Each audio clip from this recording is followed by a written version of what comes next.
नमस्कार, मैं हूं श्वेता झा और आप देख रहे हैं आज तक 2 बजे की बुलेटिन में रफ्तार से 25 खबरें देखने के बाद इस वक्त की बड़ी खबर आपको बता दें। गैंगस्टर विकास दुबे की तलाश में उत्तर प्रदेश पुलिस दर दर की खाक छान रही है, जगह जगह छापे पड़ रहे हैं। तो विकास दुबे के गुर्गों को गिरफ्त में लेकर विकास दुबे के गिरबान तक पहुंचने की कोशिश भी हो रही है। हम आपको 4 एक्शन के बारे में बताते हैं। जी हां, फरीदाबाद में विकास दुबे के 3 गुर्गों को मुठभेड़ के बाद दबोचा गया। ये लेटेस्ट अपडेट है इस पूरी खबर पर। लेकिन विकास दुबे फरार होने में कामयाब हो गया। उधर हमीरपुर में पुलिस ने विकास दुबे के दाएं हाथ अमर दुबे को घेरा। मुठभेड़ में अमर दुबे मारा गया। कानपुर में विकास दुबे के एक और गुर्गे श्यामू वाजपेयी को भी गिरफ्त में ले लिया गया है। मध्य प्रदेश के शहडोल में विकास दुबे के साले और उसके बेटे से भी पुलिस ने पूछताछ की है। तो लगातार विकास दुबे को पकड़ने की कोशिश की जा रही है, लेकिन अभी तक ये गैंगस्टर पुलिस की गिरफ्त से बाहर। अमर दुबे को ढेर कर यूपी पुलिस ने दिखा दिया है कि विकास दुबे का आज नहीं तो कल पूरा हिसाब जरूर होगा। अमर दुबे विकास दुबे का राइट हैंड माना जाता था, रिश्ते में चचेरा भाई भी था, लेकिन विकास की सुरक्षा की पूरी जिम्मेदारी उसी पर रहती थी। 2 जुलाई के हमले में अमर दुबे भी शामिल था। विकास दुबे के साथ ही वो भी फरार हुआ था। घटना का मैं नामित और वांछित तथा 50,000 का इनामी बदमाश आज सुबह हमीरपुर जिले के थाना मौदहा अंतर्गत एसटीएफ और स्थानीय पुलिस के संयुक्त मुठभेड़ में मारा गया,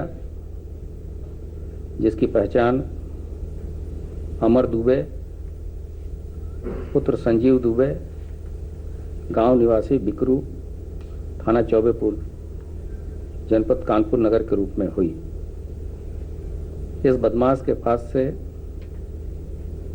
एक अवैध सेमी ऑटोमेटिक पिस्टल 32 बोर तथा कारतूस बरामद हुआ है।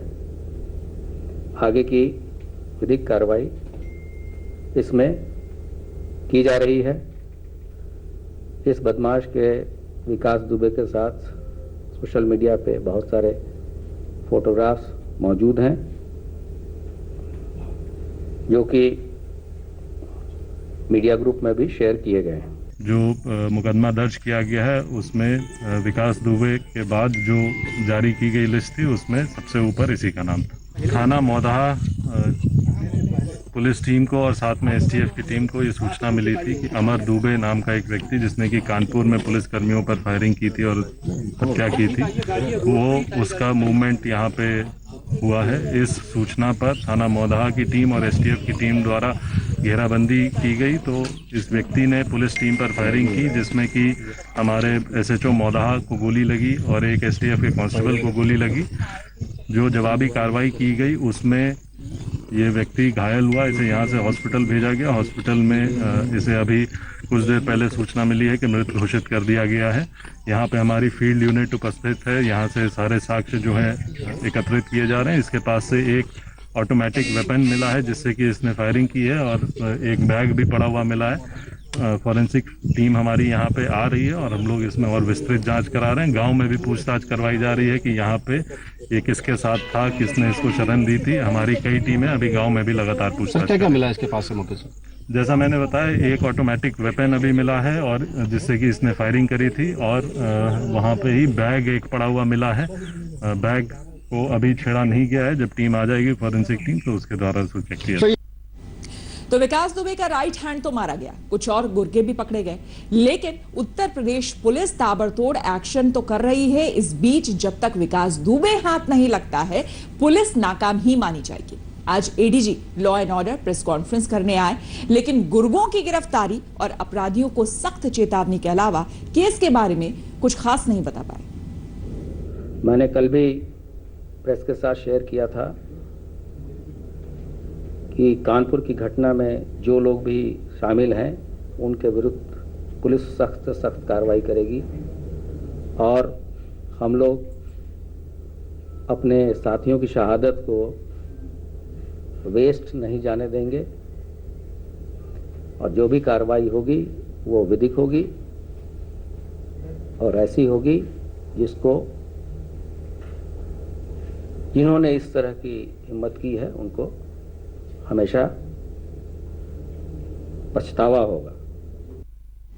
विकास दुबे आज पुलिस के हाथ आते आते रह गया। खबर है कि विकास दुबे फरीदाबाद में अपने एक रिश्तेदार के यहाँ ठहरा हुआ था।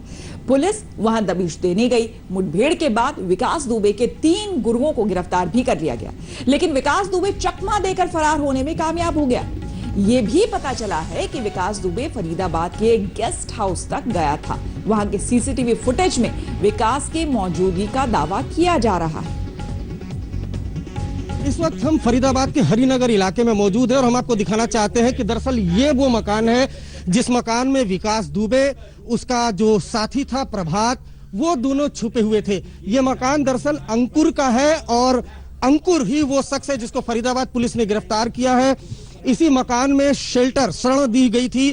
जब फरीदाबाद पुलिस को जानकारी मिली उसके बाद इस घर में बकायदा पुलिस टीम ने रेड की और जो एक आरोपी था उसने फरीदाबाद पुलिस की टीम पर फायर भी किया था, लेकिन जो पुलिसकर्मी थे वो बाल बाल बचे थे। उसके बाद छत के ऊपर से एक आरोपी को दबोचा गया, जबकि 2 लोगों को घर के अंदर से दबोचा गया। कुल मिलाकर फरीदाबाद पुलिस ने इस मकान से अंकुर, प्रभात और श्रवण को गिरफ्तार किया है, लेकिन विकास दुबे अभी भी यहां से फरार होने में कामयाब हो गया।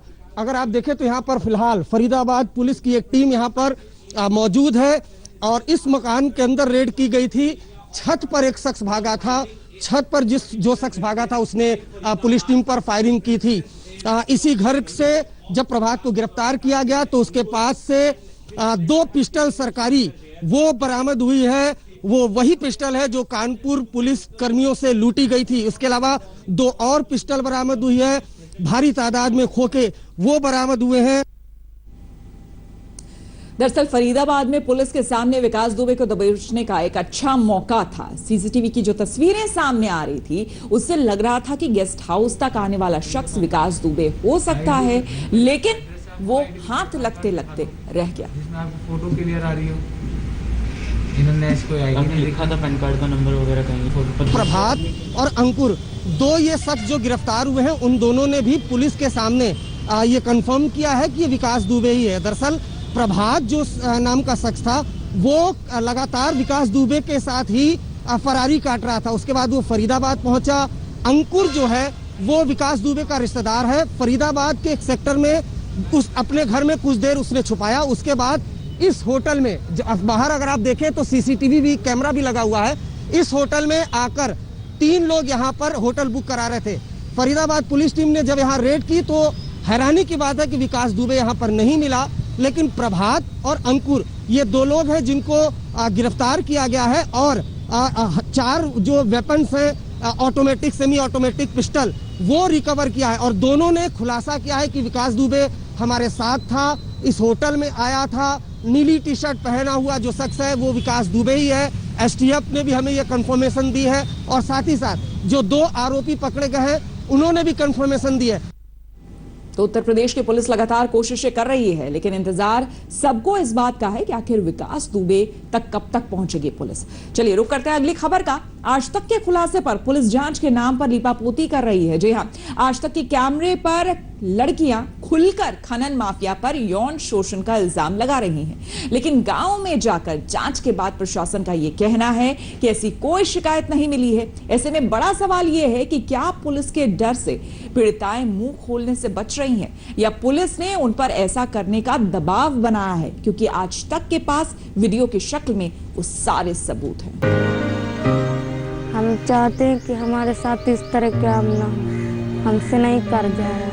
अभी तक ऐसी कोई कंप्लेन उन्होंने चाहे अपन शरीर बिकनी चाहे अपन इज्जत मर्याद कह के आई कमा के लगता हुआ फिर औलादन का पेट भरा दीदी तो कहाँ लग दीदी अच्छा लेगा बता। इस तरह के किसी भी शोषण की पुष्टि नहीं हो रही। आते हैं काम करना हो तो करो, जो इस तरह काम करोगे तो हम लगाएंगे न, चले जाओ अपने घर। नहीं, बिल्कुल भी किसी भी प्रकार की लिपापोती नहीं हो रही है। देखा आपने, आज तक के कैमरे पर चित्रकूट की बेटियां खुलकर अपना दर्द बयां कर रही हैं, लेकिन जांच के लिए पहुंचे खाकी वर्दी वालों को आज तक ने खुलासा किया था कि कैसे बुंदेलखंड के चित्रकूट में चंद रुपयों के लिए खनन के धंधे में लगे कुछ सफेद पोश मासूम बच्चियों का कर रहे थे शोषण।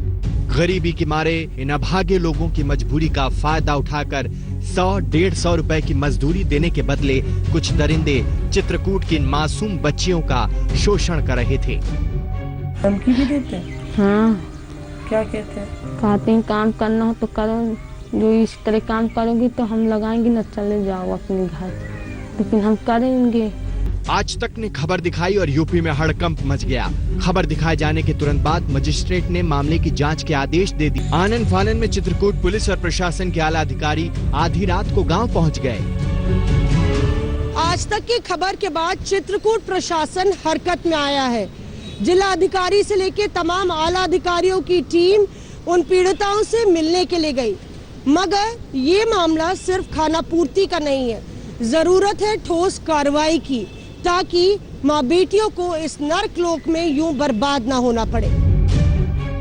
उम्मीद बंधी थी कि आज तक के खुलासे के बाद चित्रकूट की मासूम बेटियों को नरक लोक से मुक्ति मिलेगी, लेकिन जिस तरह से आधी रात को पुलिस ने जांच की, उससे शक पैदा हो रहा है कि कहीं जांच की जगह लीपापोती तो नहीं हुई।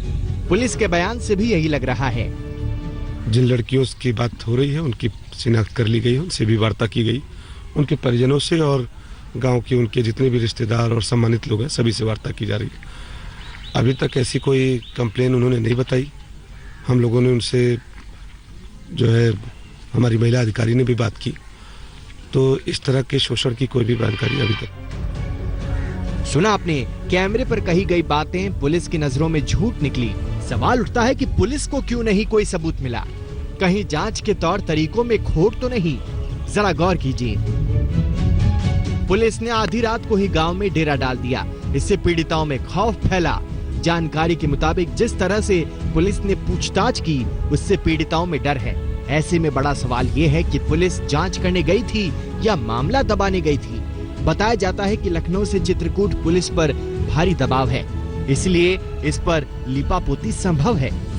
नहीं, बिल्कुल भी किसी भी प्रकार की लीपापोती नहीं हो रही है। बिल्कुल सही जांच हो रही है और हम बिल्कुल कन्विंस्ड हैं कि इस तरह के कोई भी शोषण की घटना नहीं हुई है। आज तक के कैमरे पर जब इन नाबालिग लड़कियों और उनके परिवार वालों ने कबूला कि किस तरह से यौन शोषण काम के बहाने किया जा रहा था, तो क्यों नहीं पुलिस इस पूरे मामले की जांच ठीक से करती है? तो कहीं ना कहीं एक बड़ा सवाल ये उठता है कि क्या कार्रवाई के नाम पर पुलिस इस पूरे मामले में लीपापोती कर रही है?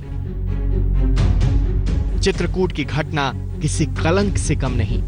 जरूरी है कि दोषियों को सजा देकर इस कलंक को मिटाया जाए। जो कुछ अब तक सामने आए हैं, उससे ये दाग धुलता नहीं दिख रहा। मौसमी सिंह के साथ नीलांशु शुक्ला, चित्रकूट आज तक।